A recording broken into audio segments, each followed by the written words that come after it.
Welcome to Sweet Life Beat Life. We hope this video helps. You begin by selecting the right pliers and wire size for the application. This ensures grip and proper twist. Once you have 12-18 inches of wire, straighten half the length so it feeds cleanly. Next, open the jaws and place both wire ends into the clamping slot. Make sure the tension cam or knob is set to a light hold so the pliers won't slip. Then clamp firmly with one squeeze to lock the wires. You're ready to route the wire to the fastener.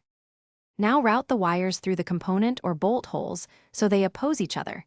This creates opposing tension that keeps the fastener secure. Once routed, pull both ends to remove slack and align the wires straight. Hold the pliers and squeeze to engage the twisting jaws. Twist steadily at about 4 to 6 turns per inch until snug.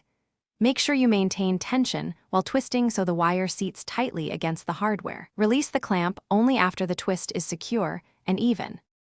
To finish, trim the excess wire close to the twist and then bend the cut ends down toward the hardware to eliminate sharp points.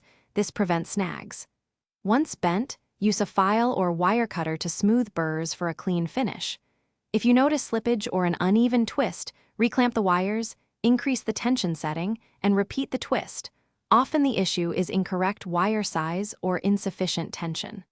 Finally, inspect the assembly for tightness and visual symmetry before declaring the job complete.